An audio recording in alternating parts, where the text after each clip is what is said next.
A very warm welcome to a special episode of Thomas Musket Television.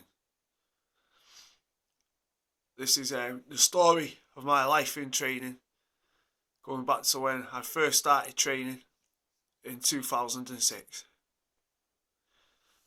I'd like to turn the clocks back 13 years and talk about the change in my lifestyle. I was packed in smoking, cut down on the drinking, started to train, started to run, joined the gym, and onwards, started to compete in races. And my progress. I'm going to talk about my training schedule each week, and my dedication and commitment to where I've got today. And also going to talk about what I aim to achieve in the future, because never rest on your laurels. Wherever you've got to in life, with me, talking specifically about the training, never rest on your laurels. Always strive to be better. Always try to do better. There's a saying, if you aim for the moon and you land in the stars somewhere, then you've done okay. You can look back and say you've done good. So we're going to wind the clocks back to 2006. And I'd like to talk about the first thing I had to do when I decided. I don't even, what it was just made me, a lot of times looking back, I had no energy, and I didn't feel good. I didn't have confidence. I didn't have confidence in my appearance. I'd never take my t-shirt off, in public. I'd be walking out in summer. I'd wear a jumper because I was skinny. I didn't have confidence, and now I can walk around, t-shirt off, tight t-shirt, and feel confident. And I love running. Running is the best feeling in the world. Best feeling in the world. It's the best natural outdoor running. There's a chemical that it boosts a chemical in your brain, serotonin. I think that's how you pronounce it, serotonin, whatever it is, and it boosts the feel-good factor. It releases the chemicals into your brain as you're running. Fresh air, you can't beat it. But we're now going to go back in time 13 years to 2006. So let's all sit back and relax, and we'll go back to the very beginning. Right, 2006. I decided I wanted to get fit. I didn't want to just be a runner, and I didn't want to be just a weightlifter, a bodybuilder, because I've not got the physique to be a bodybuilder as it is. And if I was just a runner, I would have just stayed skinny when I had no confidence in myself.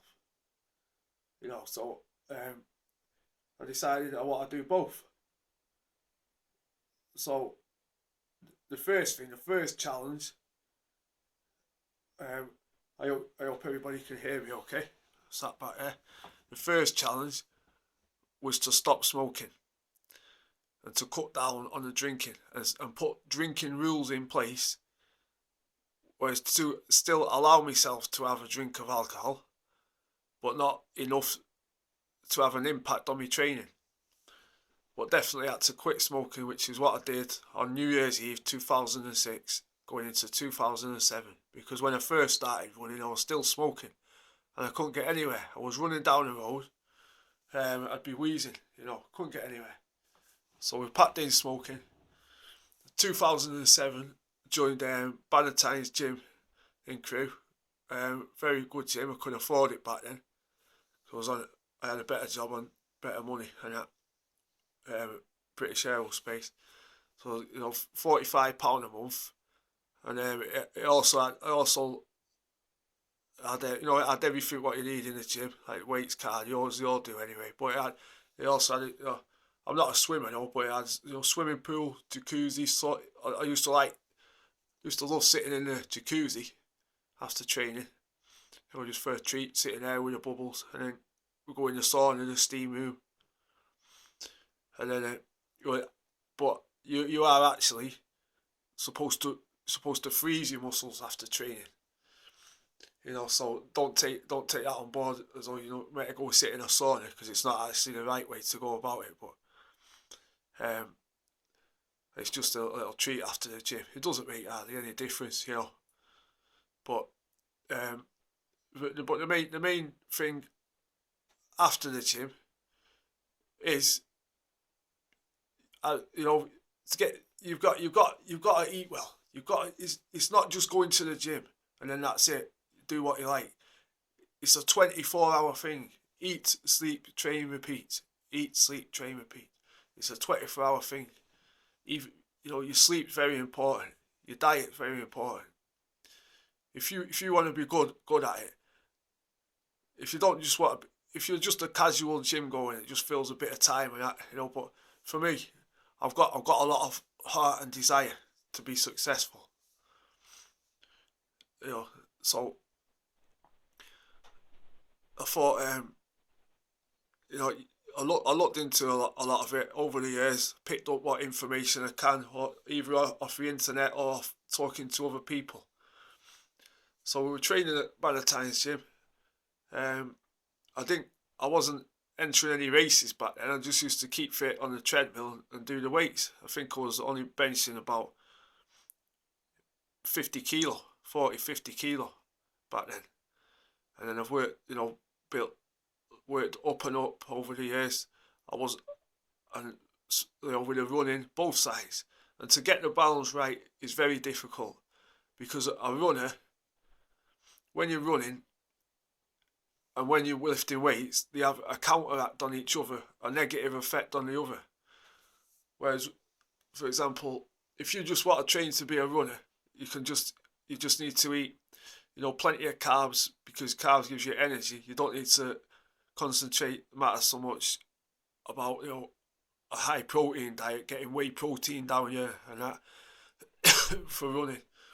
It's more about, energy. You still need your strength, obviously, but, things like pasta, like fish, just carbohydrates and that, just lean, things like that, what give you lean muscle and that. You don't want, too much size if you're a runner. And then with, chicken and that. And then when you're lifting weights, if you want to be big and strong, you've got to alter it a bit. You need plenty of protein. You need to eat. Like the bodybuilders are getting up in the night and having a protein shake or something, or they've got every 2 hours protein. It's all about getting the protein down here. But the bigger you are, the more oxygen required in the lungs to transport, around the body, to transport the oxygen from the lungs around the body, the bigger you are. So the more your body weight, especially over, the longer distance you go, it's okay if you're like a sprinter, if you're a 100-meter sprinter, whereas, muscle helps because it's just about power. But the further distance you go, if you look at a marathon runner, if you think of Mo Farah and all the Kenyans and the Ethiopians, there's nothing on them. They're just like a rake, because they don't require as much oxygen, to keep going, because they don't weigh a lot. When you are running doesn't just burn fat; it burns muscle as well. So you're losing muscle strength while you're running. And when you're lifting weights, it has both have a counteract, a negative effect on the other. Because lifting weights is going to make you bigger, so hence negative effect on the running. So to get the balance just right, for me to achieve my ultimate goal, the dream of being able to bench 100 kilo in a gym and be able to do my local park run at Delamere in sub 20, I could go to a track now. I'll do 5k on a treadmill and do it 19 minutes something. But I want to do this. I want to do it on the race what I do on the Saturdays and that, you know, my local race, which is, you know, means a lot to me. So if I can one day do it under 20 minutes and bench press 100 kilo, it's going to be very difficult, because if I train just for one, I could do it no problem. But to do both, I'll get there. I will get there, because in here, because 10% is always in there. 10%'s in the mind. And of a strong mind comes from life experience. A strong mind you are not born with. It comes from overcoming things in life and makes you mentally stronger. And you need to be mentally strong to achieve things in the gym and with running, because when you get out your comfort zone and it doesn't feel comfortable, especially running is more uncomfortable than lifting weights. When you're starting to run out of oxygen, you're getting a build up of lactic acid, your legs are struggling to keep propelling you forward. You need that bit in there to keep saying, oh, fight, push, push, push. You know. So a strong mind, a strong body, you know, is the combination what you need. So from 2006, we spent, you know, 3 years at Bannatyne's gym training, then moved over to Northwich, and then was training at Dave's gym in Northwich for a number of years, where I really, you know, got into the gym, and I still wasn't entering races. I entered my first race in 2016. So after training for 10 years, we saw that there was, because I was just a treadmill runner. I was a good runner, but I wasn't, you know.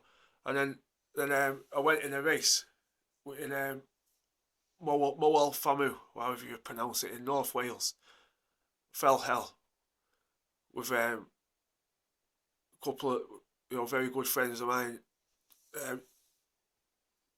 Jimmy Cuff, Matthew Blackburn. Jimmy Cuff, we're still running together today, known him all my life. Matthew Blackburn, top man, now lives up in the Lake District. We did a race up in North Wales, and then we found the park run at Delamere, so I started going in the park run.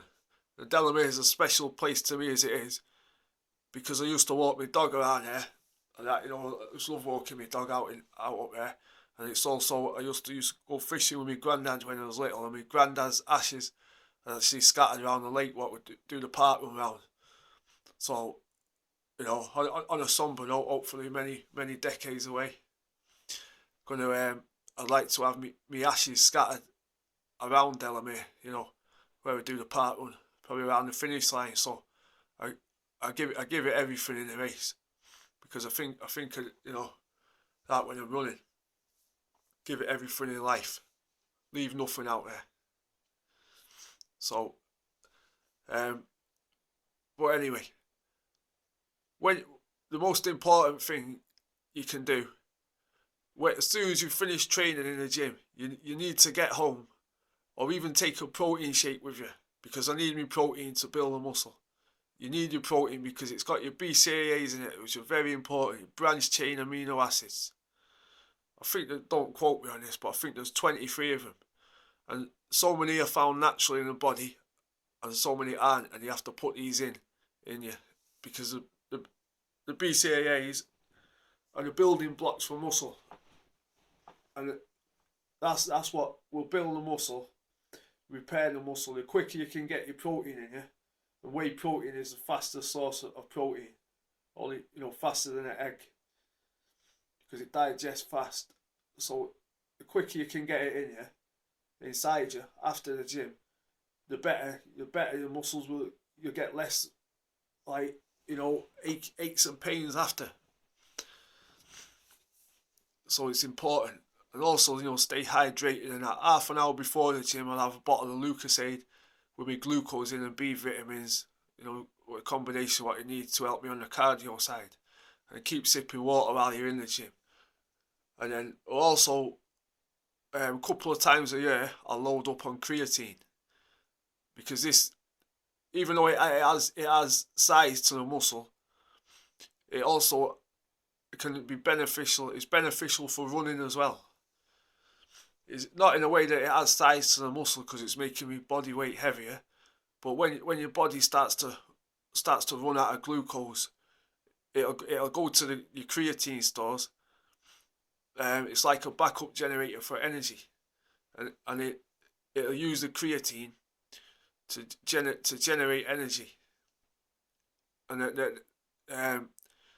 the energy what you need to keep going, like. So it's all very important. And when you're loaded up on the creatine, it's very important to drink plenty of water, because it doesn't filter through your liver very well. Like, so keep drinking water as much as you can, just to wash it through you. So, because that's the word I was thinking of. When your body runs out of ATP, which is the energy source, your body's main, energy source. So when you run out of ATP, it'll go to your creatine for like extra energy. And I'm not a complete expert on it. I'm only talking off the top of my head. I just, that to come on and off creatine now and again, it's just you shouldn't have it all the time. You've got to have at least a 1 month break off it after 11 weeks, because it's because after 11 weeks, your body will start to produce more creatine, like naturally, so you'll actually be overloaded on it.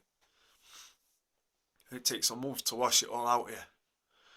So, and then it's just important to eat well and sleep well, because a good night's sleep, when you're asleep, the parts of your brain will switch off, and because the blood what's in your brain will then be diverted into your body and send, and in your blood, what's in your blood?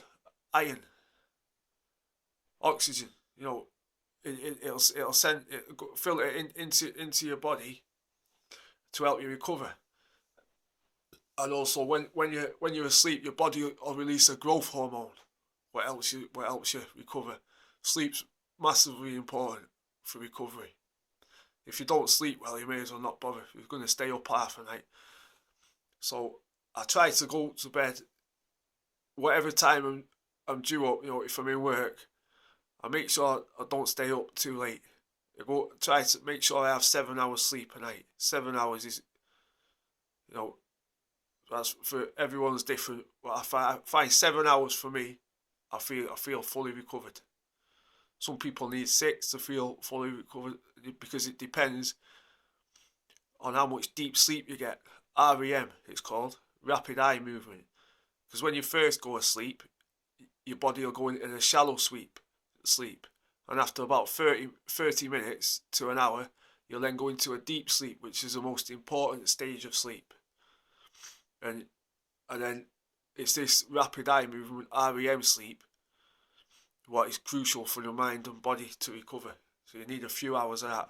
Some people, like I say, everyone's different, but 7 hours is what I require to feel fully recovered. And even after the gym, after going to the gym, I prefer to go in the morning to the gym, about 9-10 o'clock. But when I come home and have my dinner, I put my body, you get some of these gym goers and they're in the mirror, they're on the phone, they're talking to the friends in there. I've always trained on my own, because then I just go in there and I get on with it. 15 minutes each machine, 6 machines, 1 hour 30 minutes. If I see someone, I'll speak to them for a couple of minutes, I won't be distracted, I won't be on my phone. It's relentless for an hour to an hour and a half. Give it everything. So we come home, I've had my dinner, and I won't swear, but I'm knackered. So the best thing then, if you can, obviously, sometimes you've got to go somewhere and that, or you can, but I'll try and have 30 minutes, because I can fall asleep. I'll give myself an opportunity. I will just lie there for 30 minutes and try and have, little half an hour power nap, and you wake up and feel so much recovered, and it helps. It helps a lot, because that's when you grow. When you're asleep, always remember, muscles grow outside the gym, not in the gym. These people who are going to the gym 7 days a week, they're not training. A muscle takes 48 hours approximately to recover. If you train, if you're not used to training that muscle, it'll take you longer. It'll take longer, obviously, but a muscle should all fully recovered if you're used to training it. So don't train a muscle what you've trained one day, what you do the next day. Like with the running, I run 3 different distances every week. I'll do 2 on the treadmill, 1.5 kilometre, which is my speed work, which is important. And I'll do a 3 kilometre treadmill on an incline, which help with the hills outside in the races. And then, very important, I'll do a 6 kilometre run, double that, outside once a week. But if it's race day on a Saturday, then I won't do the run on the treadmill that day, and I'll be doing the race instead. So it's all very important, like, and then so I'll just get a little drink. I'll have a nice glass of milk. It's actually a flavoured milk, strawberry. It's very nice. Always have a milk at night. Actually, in a minute I'm gonna talk about, because if you're too dedicated, too serious about it all, you've got to have some enjoyment in life still. So we're going to talk about me alcohol rules, what I stick to in a minute.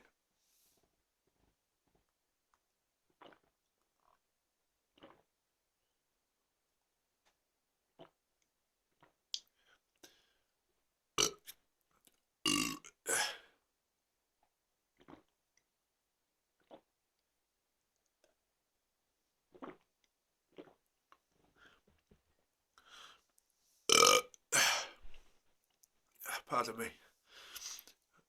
Right. Alcohol. Obviously, still going to put you can't cut everything out. We're going to the pub. We have a few cans in the house. On my day off, I like to do it on my day off. Even go to the pub with, 1 or 2 of my friends. You get a night out, full night out now and again. We're in a nightclub till 2, 3 in the morning. So I have a 7-pint weekly limit. 7 pints a week. I can have them all in one night on a night out, or I'll maybe have 4 and a 3 on my days off. So, and I never drink before 6 o'clock in the evening, because I like to drink until it's time to go bed. So I have a 7-6-5 rule. 7 pints in a week. Never drink before 6 in the evening. I never drink nothing over 5% in volume, because it's too toxic for the liver for me, So, but don't forget, I've not always been like this. I've lived life the other side, and I know what it's like to put your body through. To drink all day, drinking vodka shots and all that, drinking from lunchtime until the early hours of the morning the next day. I've been there and done all that. I've done other bad things to my body, Anybody who knew me since 2006 and knew me before won't believe the difference. So, my lifestyle, how health conscious I am now, and you've got to be health conscious. I have 5 fruit and veg a day. I'll have a banana, an apple, and a double veg with my tea. Well, that's 4. 4. Suppose if you count me, I have a multivitamin every morning. I'll alternate it. I'll have a Centrum Performance one morning, and then which is very good for active people, and that's and then I'll have a multivitamin cod liver oil one morning. Cod liver oil, which is important for you, like keep your joints healthy with the omega-3, DPA and EPH, acids in it. What very good for the heart as well, and your joints. It's important to have good joints when you're running. So 2016, we started doing the running with the races, and I love it. I love it. I do. I've now got 9 medals. I wish that I started going and running races sooner. So, you can. I don't need to talk about my medals because they're on my other videos what I've done.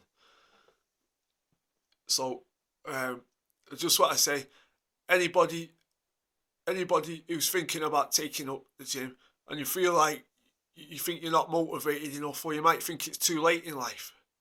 You might think, oh, what's the point? I should have started when I was younger. No, it's never too late. It's never too late to start training. And like I say, you feel so much better within yourself every day, physically and in the mind. So I hope you've all enjoyed this episode. My goals for the future, like I say, I'm going to be doing my park run at Delamere. I've still not beat my PB from last year. I've had a couple of setbacks with injuries. I've been 2 seconds off, so I'm absolutely determined to beat my personal best from last year by the end of this year. Then I can say I've improved every year, and I'm going to be doing. This is the schedule now for each year. I'm going to be doing 2 10Ks, what you get a medal for as well, and then something what ends with a marathon, so half marathon, or it could be the metric marathon in Chester, or next year looking at doing marathon relay with my mate Jimmy. We're going to do half marathon each, which equates to a full marathon. So also thinking of doing a triathlon with a couple of people from work. We've got someone who's a very good swimmer, and then someone who's a very good cyclist. So we hope. I won't mention the names just yet because it's not guaranteed that they're gonna commit to doing it. But looking at doing a team triathlon where I'll be doing the 5K run at the end. And then is there anything else I've missed out? Yeah, this is my training schedule. Every week I stick to this. Every week, don't try and do too much. I don't go to the gym at all on my day off. I don't go because one of the reasons because I finish work at 4, if we're going to go about 5 or 6, you can't get on anything what you plan to. You can't always get on things. So we go when I get home from work, I do one thing 4 times a week. So 2 days in the gym, and then 4 things at home. 1 thing after work. So the 4 things, what I do are either an outdoor run, the 6K run, or I'll do my arm curls, my bicep curls, or sit-ups on my sit-up bench, or the press-ups. So then we're targeting the 4 main things what I train for. Training my biceps with the arm curls, my chest, my deltoids, shoulders, bicep, triceps with the press ups, my abs with the sit up bench, and then the outdoor run. So I forgot to mention that earlier. It's very important because twice a week in the gym is not enough. So 3 hours in the gym a week, and about 2 hours at home. Just about 5 hours. 5 hours a week. Training 5 hours a week, week in, week out. Pushing my body to the limit. So that's just about everything now for this episode. So just the gym I'm training at now is, I forgot to say, is DW in Winsford, and that's where a lot of my video, anything in the gym has been done there. Nice little gym, just down the road, £15 a month. So